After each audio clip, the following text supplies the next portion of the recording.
The city learned his pattern before it learned his name. At first, the attacks felt random. A man stabbed in a parking garage at dawn. A woman pushed down a stairwell late at night. Another found unconscious in an alley, breathing but broken, memory erased by fear. Different neighborhoods. Different ages, no stolen wallets, no sexual motive. Just violence, precise and deliberate, as if the act itself was the purpose. Police called it opportunistic violence. The public called it bad luck. Only later did they realize it was neither. The attacker always struck people who were alone, people who walked with their heads down, people whose lives wouldn't immediately cause noise if they vanished for a few hours. He didn't linger, he didn't taunt, he didn't speak. He attacked fast, disappeared faster, and left nothing behind except a single, unsettling consistency. Every victim had once testified in court. Not famous trials, not headline cases, small ones, civil disputes, workplace incidents, domestic complaints. People who had stood up once, said something once, and believed it was over. It wasn't. The man who attacked them knew their names long before the police did. His name was Marcus Hale. Marcus had been invisible most of his life. Not poor enough to be pitied, not successful enough to be noticed. He worked administrative jobs, compliance departments, records offices, places where paper mattered more than people. He believed in systems, believed rules existed to protect those who followed them. That belief died slowly. Years earlier, Marcus had reported his supervisor for falsifying safety reports at a manufacturing firm. It was the right thing, the legal thing, the documented thing. He followed procedure perfectly. The company buried it. His supervisor blamed him. Coworkers testified against him not because they believed the supervisor, but because they were afraid. Marcus lost his job, then his appeal, then his savings, then his marriage. He watched people lie under oath and walk away intact. The system didn't fail loudly. It failed quietly, politely, with paperwork, so Marcus adjusted his belief. If the system protected liars, then liars were the system. And systems, he decided, could be dismantled piece by piece. He didn't choose his victims randomly. He studied transcripts, old court documents, deposition records available online. He built a list not of criminals, but of witnesses. People whose testimony had hurt someone else. People who had chosen themselves over truth. He told himself he wasn't killing innocents. He was correcting imbalances. He rehearsed that thought until it felt like fact. The first attack shook him. His hands trembled for hours afterward. He scrubbed his skin raw in the shower, not from blood he was careful but from the feeling that something irreversible had been crossed. He expected guilt. It didn't come. What came instead was clarity. After that, the attacks became easier. He learned timing. Learned blind spots in street lighting. Learned which neighborhoods didn't question screams and which security cameras hadn't worked in years. He learned restraint, never to kill, just to destroy certainty. Broken bones healed. Trauma lingered. That was the point. Police pressure increased after the fourth attack. Media nicknamed him the silence witness. Detectives argued about motive. Some said revenge. Others said delusion. No one could connect the victims fast enough to stop the next strike. Then Marcus made a mistake. Her name was Elena Cross. She didn't belong on his list. Elena was a legal aid investigator, mid-30s, meticulous, exhausted, quietly principled. Her job was to verify witness statements, not give them.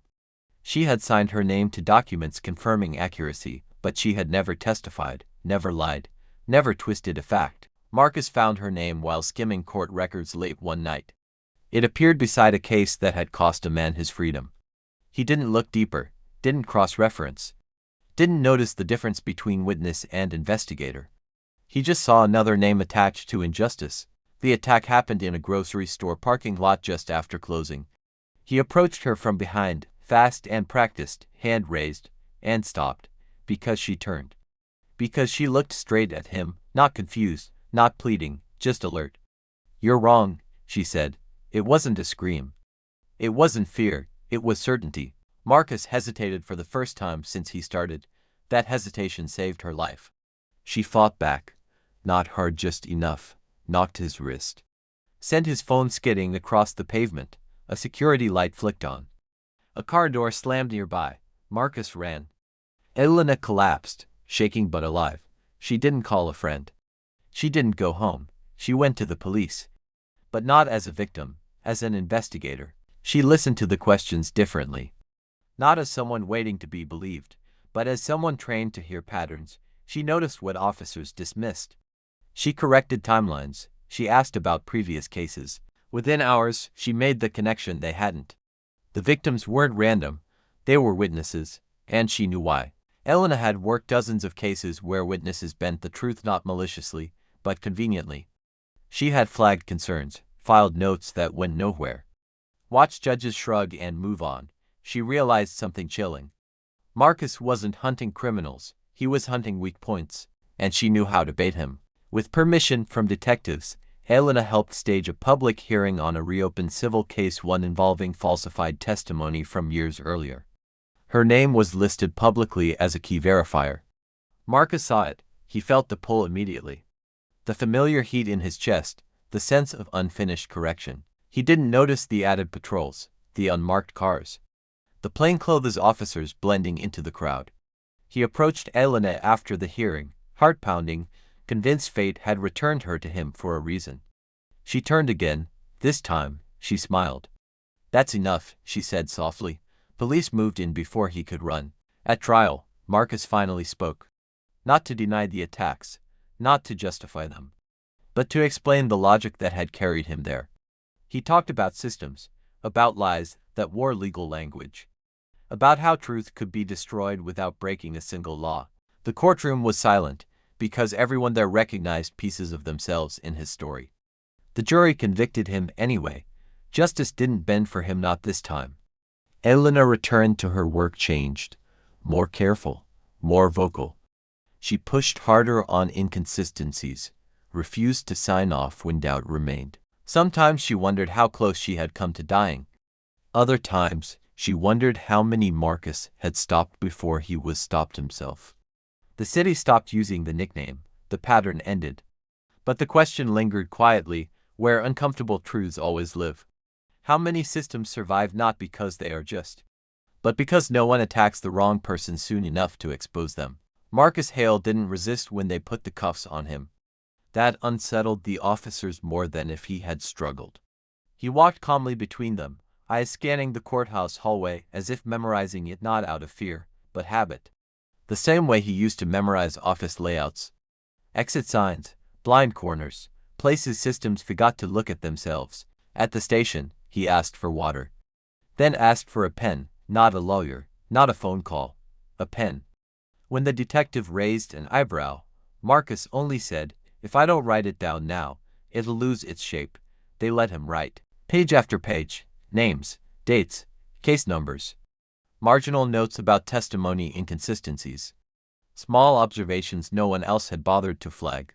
It wasn't a manifesto, it was a ledger. When Elena Cross saw it later, her throat tightened, because most of it was correct, not morally factually. Marcus hadn't imagined the flaws, he had catalogued them. The department assigned to lead detectives to the case, but unofficially, Elena became the third. She wasn't listed on paperwork. She didn't attend strategy meetings. But detectives kept finding reasons to walk past her desk, to run something by her, to ask what she thought. Because she asked questions they didn't, like why Marcus never killed. Like why he escalated pressure without escalating force. Like why his last attack on her had broken his pattern. Elena replayed that moment endlessly. The pause. The way his eyes flicked to her face, searching for something he hadn't expected to see. Recognition. She had recognized him too. Not personally but ideologically. Marcus wasn't a monster who snapped. He was a man who followed logic too far, long after empathy should have interrupted it. That scared her more than rage ever could. At trial, the prosecution painted Marcus as a vigilante obsessed with punishment. The defense leaned into institutional betrayal, presenting him as a casualty of a broken system who had mistaken vengeance for reform. The jury listened. The public argued. Commentators split into camps. Some called him evil, others called him inevitable.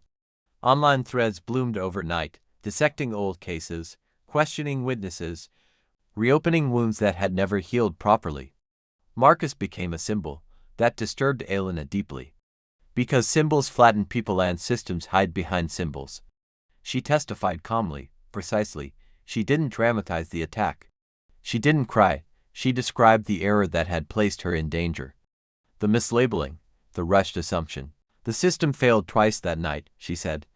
Once by allowing injustice to pass unnoticed for years, and once by failing to distinguish between accountability and accuracy. The courtroom went silent. Marcus watched her closely. When the verdict came back guilty on all major counts, he nodded once, as if something had finally aligned. During sentencing, he was allowed a statement. He stood slowly, hands folded, voice steady. "I didn't attack the wrong person," he said. Murmurs rippled through the room. "I attacked the person who showed me the difference," Marcus continued. "Between correction and care, between truth as a weapon and truth as responsibility." He turned slightly toward Elena, "And that difference stopped me." The judge cut him off before he could say more. Marcus received decades, enough time for systems to forget him again. But the damage didn't disappear with his incarceration. In the months that followed, several old cases Marcus had flagged were quietly reviewed, not publicly, not ceremonially, but thoroughly. Some convictions were upheld. Others were reduced, a few, very few, were overturned. She became known as difficult, the kind of professional no one wanted on a case unless they were certain. She refused shortcuts, returned files with questions written in red, requested second verifications that delayed proceedings. Colleagues warned her she was burning bridges. She replied, "Good, some bridges shouldn't be crossed quickly." At night, she sometimes dreamed of parking lots, of footsteps behind her that stopped just short of contact, of voices saying "you're wrong" before she even opened her mouth. Marcus wrote to her once from prison, just once. The letter wasn't apologetic. It wasn't threatening. It was short. "You proved the system could correct itself, if someone stood still long enough to be seen. I mistook motion for justice. That was my final error." She never replied. Years passed. The city changed. Crime patterns shifted. New fears replaced old ones. Marcus Hale faded into archived databases and footnotes in criminology lectures. But Elena never forgot the lesson hidden beneath his violence: that systems don't collapse under attack, they collapse under exposure. And sometimes, the most dangerous mistake a predator can make is choosing a victim who knows how to look back. He adjusted to confinement the way he once adjusted to bureaucracies, by observing patterns, memorizing routines, identifying where authority became lazy. He learned which guards spoke less when tired, which cameras lagged 3 seconds behind real time, which doors closed with certainty and which only pretended to. Marcus began attending every program the facility offered, not for rehabilitation, but access. Anger management, legal literacy, restorative justice circles. He listened more than he spoke, filing away the language people used when they wanted to sound healed without doing the work. In group sessions, other inmates told stories of violence driven by impulse, rage, jealousy, intoxication. Marcus never interrupted, but privately, he noted the difference. They had lost control. He had surrendered it deliberately. That distinction mattered to him. Meanwhile, Elena Cross discovered that stopping a man was easier than stopping the damage he had set in motion. Every reopened case stirred old wounds. Victims' families called her office demanding answers she couldn't ethically give. Former witnesses panicked, some innocent, some guilty, all afraid they would be next even though Marcus was gone. She began receiving anonymous emails. Some thanked her. Others accused her of protecting liars. One message simply read, "You stopped the wrong man too late." She saved them all, not for evidence, for pattern. The department quietly assigned her a security detail for 3 months. Elena hated it. Not because she felt unsafe, but because it reminded her that safety was conditional, borrowed, temporary. When the detail ended, she felt exposed in a way she hadn't even during the attack. Because now she understood the logic of those who watched. She saw how systems waited. A year after Marcus's conviction, Elena was asked to speak at a closed judicial training seminar. No press, no recordings, just judges, clerks, and prosecutors in a room that smelled faintly of coffee and old paper. She didn't tell Marcus's story. She told hers. She talked about misclassification, about how easily roles blur when paperwork moves faster than thought, about how investigators become witnesses without realizing it, and how witnesses become weapons when context is stripped away. One judge shifted uncomfortably. Another took notes. A third left early. Progress was never uniform. After the seminar, an older clerk approached her quietly. "I reviewed a case from 1998, the woman said.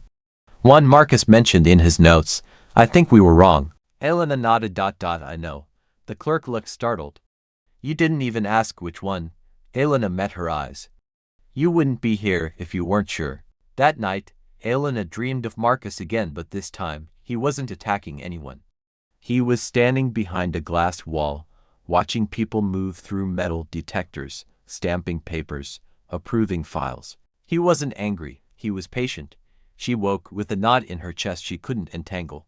2 years into his sentence, Marcus declined parole eligibility interviews not because he expected release, but because participation required acknowledging moral failure. He acknowledged harm. He refused simplification. In a letter to a prison psychologist, he wrote, "I do not regret believing the system was broken. I regret believing pain was the only language it understood." The psychologist flagged the letter as partial progress. Marcus smiled when he read that. Partial was honest. Outside, Elena's career plateaued. She was too useful to remove, too disruptive to promote. She accepted him. Instead of climbing, she specialized quietly, mentoring junior investigators, teaching them how to read transcripts like terrain, how to sense where testimony was shaped instead of spoken. She told them one thing repeatedly: truth doesn't shout. It waits to see who's listening. One evening, years later, Elena received a call from a detective who had worked Marcus's case. They had found something, not a new victim, a near one.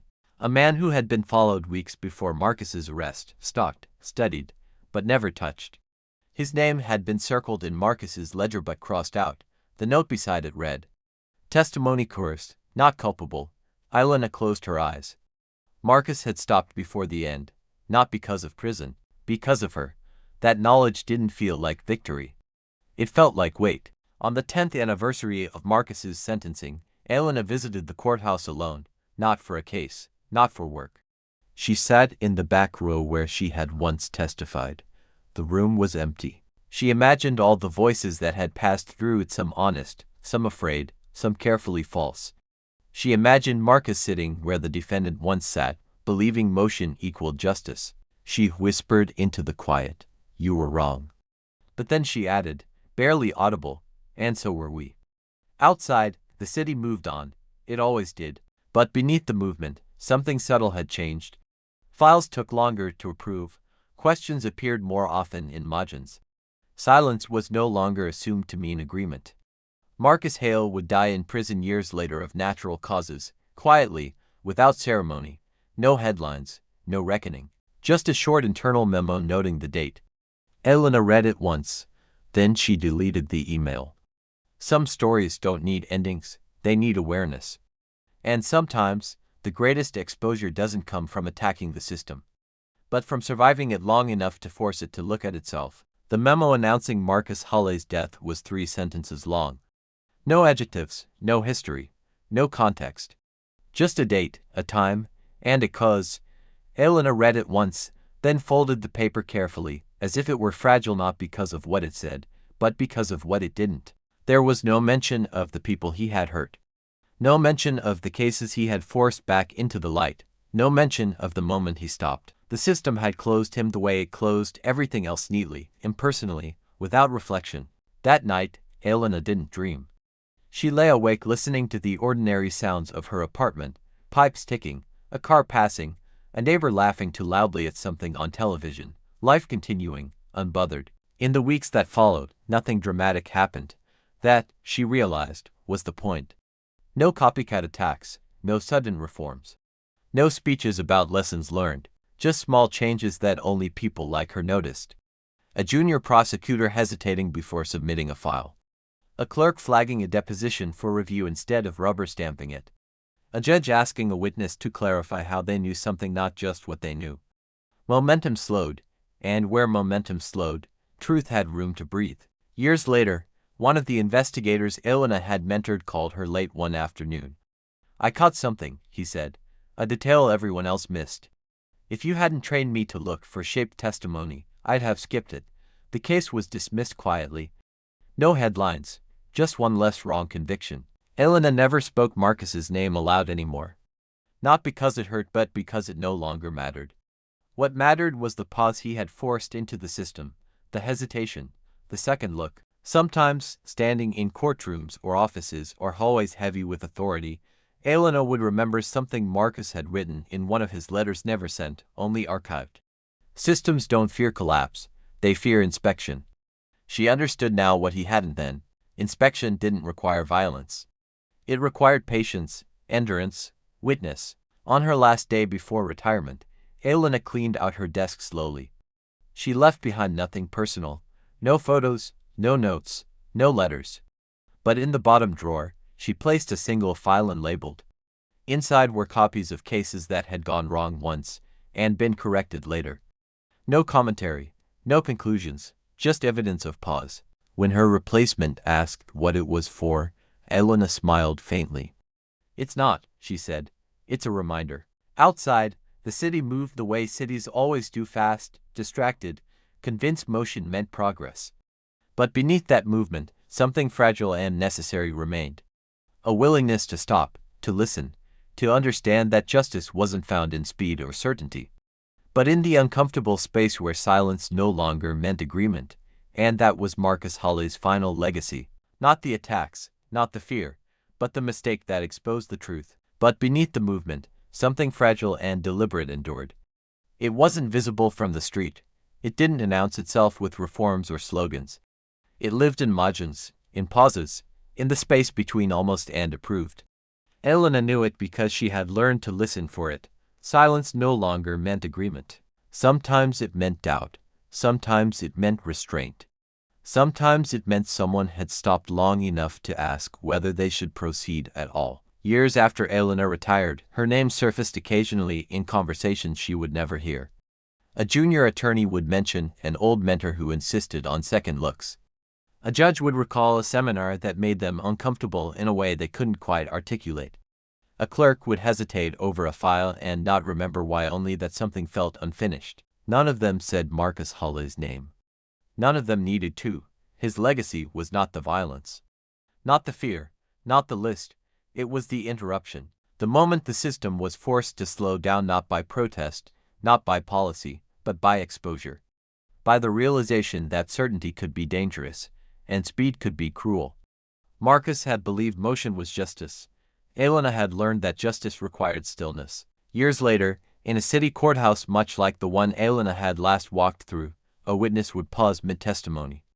A judge would lean forward and ask a question that had not been standard once, but now was, "How do you know that?" The witness would hesitate. And in that hesitation, brief, human, uncomfortable, the truth would either stand or fall on its own. No one would clap. No one would record it. No one would call it reform, but it would matter. Because justice was never built from grand gestures. It was built from moments when someone chose not to move forward blindly. And somewhere, far removed from the chaos he once believed necessary, Marcus Hale's final mistake continued to do what his violence never could. It made people look. It made them pause. And it proved that the most dangerous thing a system can encounter is not attack, but attention. Somewhere, years from now, a witness will pause. Not because they are lying, but because they are thinking. And in that pause, the truth will decide whether it can stand on its own. And hesitation, in a machine built on speed, was revolutionary. Years passed, buildings were renovated. Judges retired, new laws replaced old ones. Names changed on office doors, but the pauses remained passed down quietly, like habits no one remembered learning. A clerk would feel it in their hands, hovering over a stamp. A prosecutor would feel it in their throat, just before saying good enough. A judge would feel it in the silence after an answer that arrived too smoothly. How do you know that? Not accusatory. Not dramatic, just curious. That question, once rare, now ordinary, became the softest kind of safeguard. Elena never saw this future. She didn't need to. She had understood something long before the system did, that justice didn't live in outcomes, but in process. In how carefully a truth was handled, in how gently power was applied. Marcus Hale had believed the system only responded to force. He was wrong. It responded to exposure. Marcus Hale had believed the system only responded to force. He was wrong.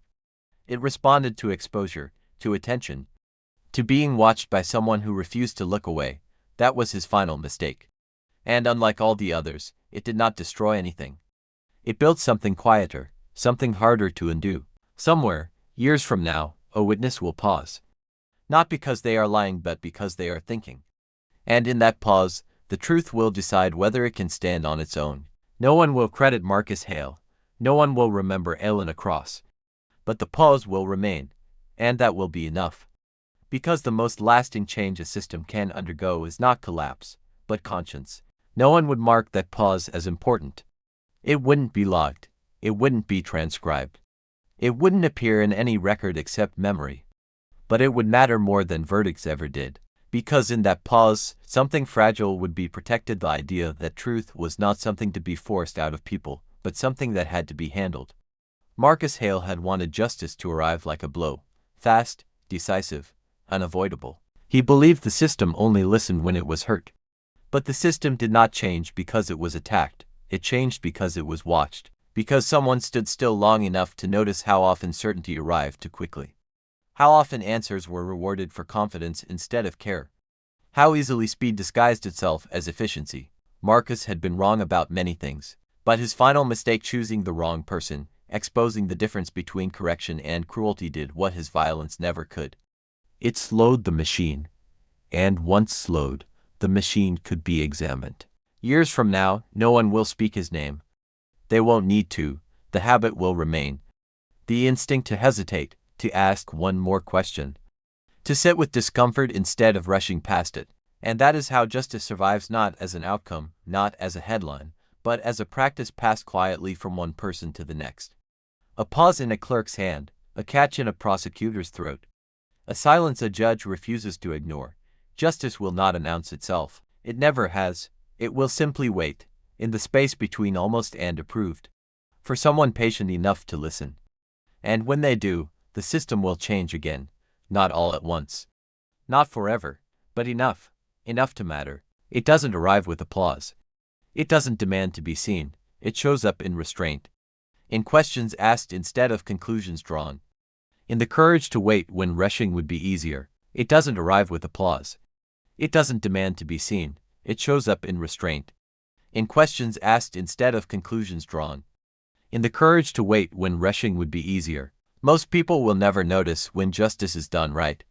There will be no sound for it, no signal, no proof it happened at all.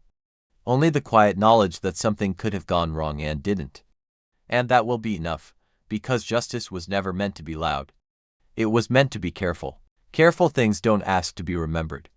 They don't leave monuments or signatures. They don't demand credit for restraint. They simply prevent harm where harm once felt inevitable.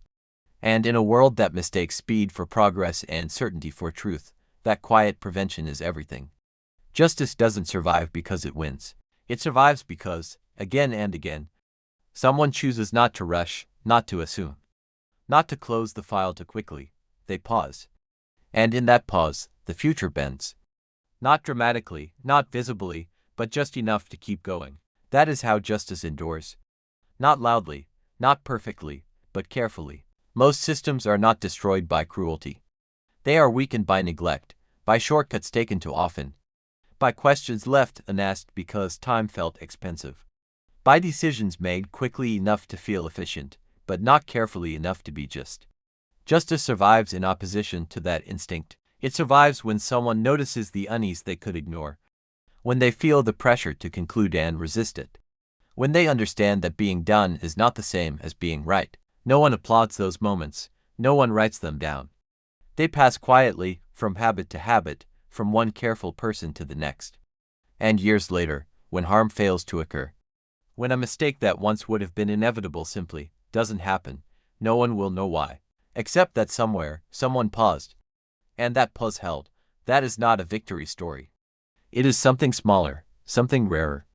It is the story of justice choosing to stay. Justice doesn't need belief to survive. It doesn't require agreement. It doesn't even require gratitude. It only requires people willing to slow down when the world is urging them forward.